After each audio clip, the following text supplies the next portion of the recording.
The NFL has a big problem on their hands, and no, it's not salary cap. No, it's not replacement referees, which is going to be a problem if they don't fix that. But it's not that. It's overexposure. Primarily their own doing. Jacob here for NFL World. Going to break this down for you. The NFL community has been talking about this, and I thought I'd jump in on this conversation. There's three big reasons of why the NFL could be risking overexposure. The first reason being international games.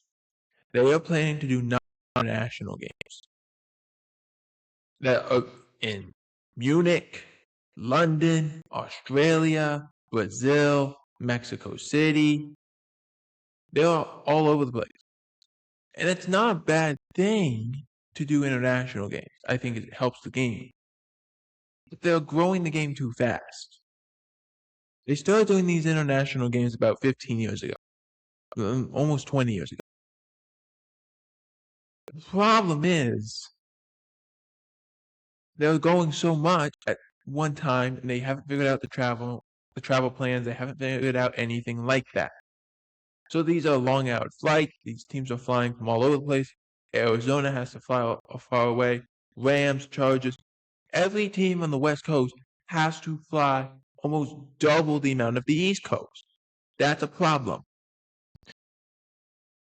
But you have teams, the plan being, what the NFL wants to do is eventually create a 18-game season where every team has to do at least one international game.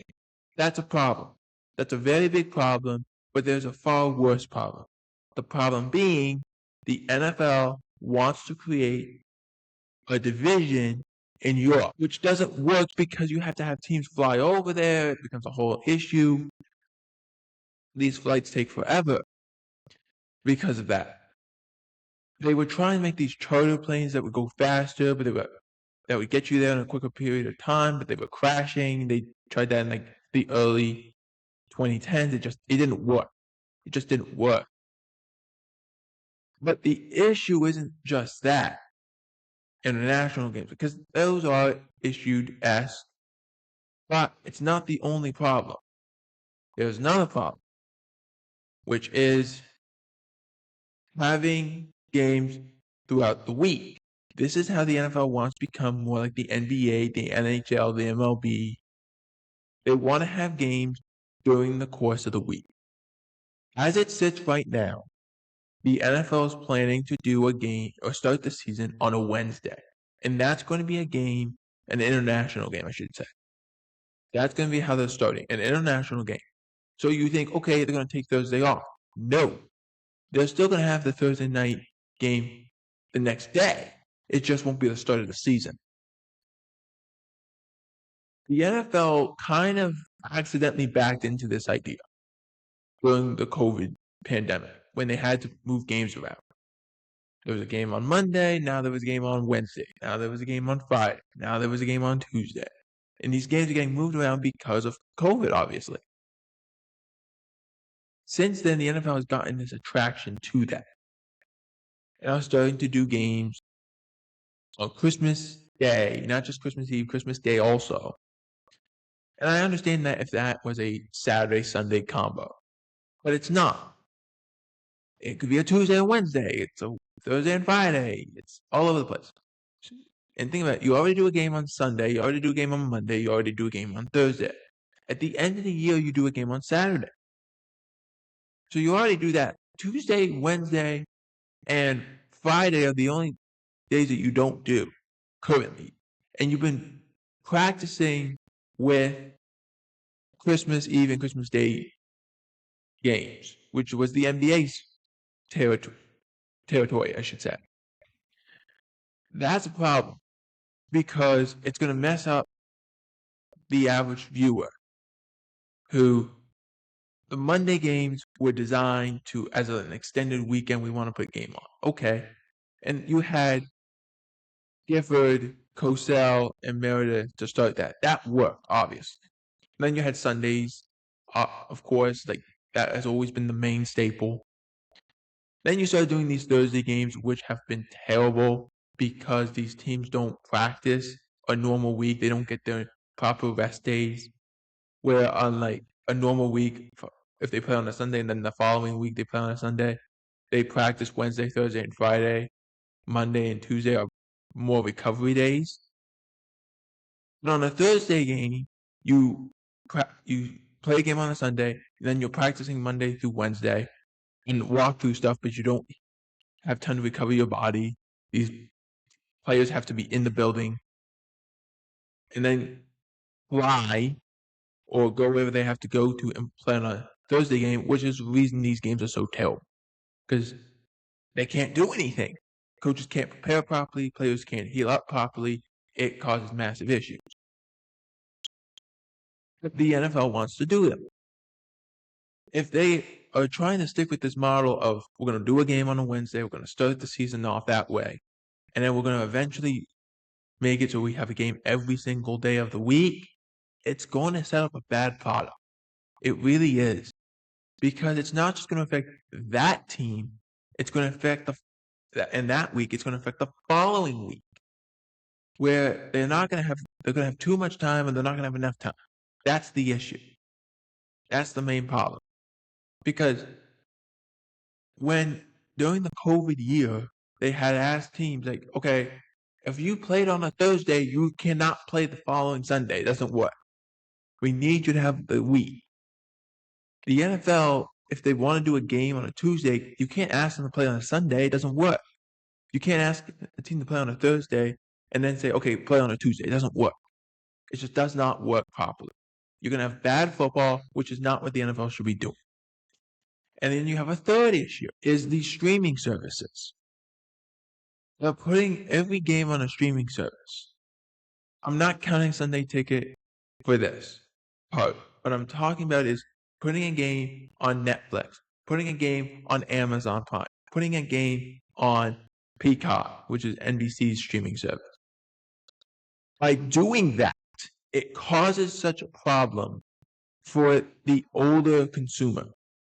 The consumer who is 70 years old is trying to find his Pittsburgh Steelers, and he can't find them on the regular network, and you can't find them on any kind of global television, and it turns out, no, it's on Peacock instead. How are you going to explain to a regular consumer, you need to get this streaming service, get this free trial when the game ends, and the free trial? They don't know about that.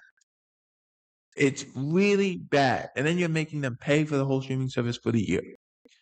The NFL has been doing that. And you can find them on X, but you can find it pretty much anywhere. People have listed how much they spent on streaming services for the NFL. And they count Sunday Ticket in this also. And it's almost $2,000. It's an absurd amount for the average consumer to spend for 6 months. It's really bad. And the NFL keeps doing it. And they shouldn't do it. They should not do that. But they are. What I'm saying is you can't be asking someone who is the average consumer to have to buy Netflix, Sunday Ticket, Amazon Prime, and Peacock.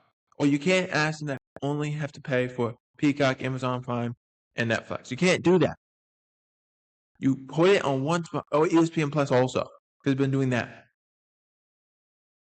What you do as the NFL, you go to YouTube TV or you go to Netflix and you say, here's what we're going to do. One of you, we're going to simulcast we're going to simulcast the games.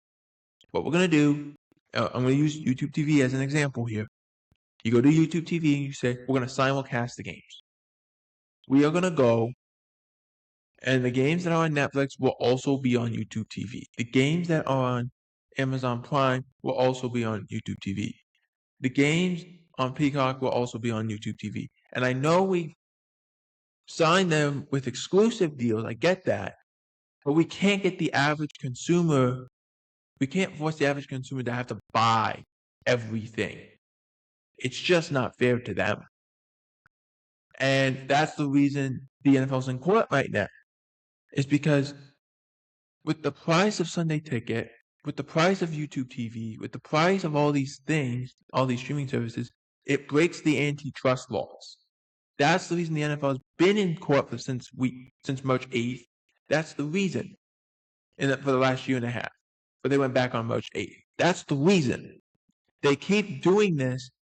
Eventually, they're going to have to say, okay, we got to lower the price of Sunday Ticket, or we got to get rid of it. And if we don't get rid of it, we have to figure out something because it doesn't work. So it's all those things, and it all goes back to one person, Roger Goodell. Since he's been the commissioner, this has really been pushed forward.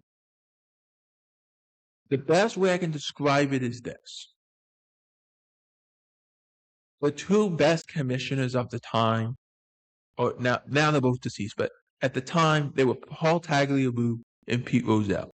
Pete Rozelle was there for a long time, 30 plus years, but his ability to keep the league together when they had a lot of problems, they kept that together and it worked. When they took on the AFL and then they brought the AFL into the fold, Pete Rozelle was commissioner of that. When Al Davis was bringing the NFL to court, Pete Rozelle was the commissioner at the time.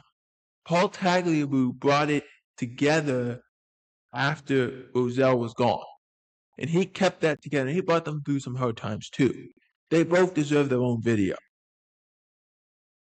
We might do a video when we get closer to July about them, but there's a lot of great stuff that they did. Since Roger Goodell's taken over, they've wanted to speed up the league, and it's fine, but it's risking overexposure, and that the NFL cannot afford to have. Let me know in the comments, do you think the NFL is getting overexposed, and is it their own doing? For NFL World, I'm Jacob Hebert. Out.